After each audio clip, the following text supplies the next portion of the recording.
Artık babanın yanına gidebilirsin. السلام علیکم ناظرین اس قسط میں ہم دیکھیں گے کہ فلاویوس اور ہیکٹر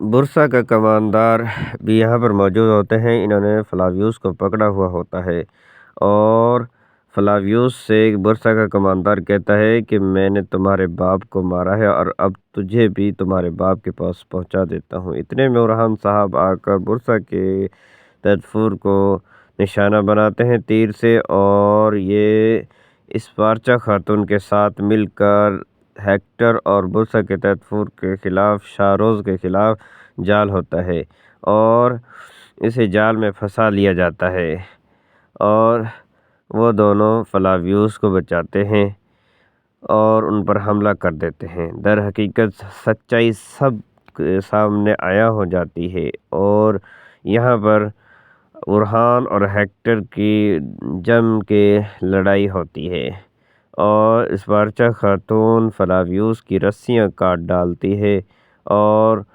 پھر کہتی ہے کہ اب اورحان صاحب کہتے ہیں کہ ہیکٹر یہاں سے بچ کر جانے کا تمہارے پاس کوئی راستہ نہیں، اور ساتھ ہی کہہ دیتا ہے کہ سپاہیوں حملہ کرو، اور ساتھ ہی پھر حملہ شروع ہو جاتا ہے۔ اورحان سردار کو فلاویوس بڑے غور سے دیکھ رہا ہوتا ہے اور اسپارچا خاتون اس کی رسیاں کاٹ رہی ہوتی ہے۔ وہ حیران اور پریشان ہوتا ہے یہ کہ مجھے بچانے آ گئی۔ اسپارچا خاتون فلاویوس کی رسیاں کاٹ دیتی ہے اور فلاویوس نیچے پڑے ایک خنجر کو لے کر شاروز کی طرف بڑھتا ہے تاکہ اپنے باپ کے قتل کا بدلہ لے سکے، اور دوسری طرف اورحان اور فلاویوس کی جنگ ہوتی ہے۔ وہ ایک دوسرے پر پوری زور سے وار کر رہے ہوتے ہیں اور سپاہی بھی ایک دوسرے سے مخالف سمت کے سپاہیوں سے لڑ رہے ہوتے ہیں، اور فلاویوس شاروز کے پاس برسا کے تدفور کے پاس جا کر اس سے اپنے باپ کا انتقام لینے میں مصروف رہتا ہے۔ تلوار کو پھینک دیتا ہے اور اس کو پکڑ لیتا ہے اور اس کی تیر سے اسے تکلیف پہنچاتا ہے۔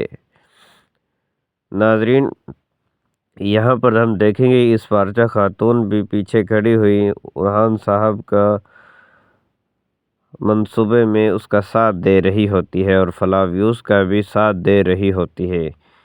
اس سین میں یہ اتحادی ہو چکے ہیں ہیکٹر اور شاروز کے خلاف۔ ہیکٹر اور شاروز یہاں پر فلاویوس کے مارنے آئے تھے لیکن خود ہی اپنے ہی جال میں پھنس گئے، اور سپاہی بھی ان کفار سے لڑ رہے ہوتے ہیں اور سب کو وہ مار ڈالتے ہیں۔ اورحان صاحب اس جنگ میں فاتح ہو جاتے ہیں اور فلاویوس کو بچانے میں بھی کامیاب ہو جاتے ہیں۔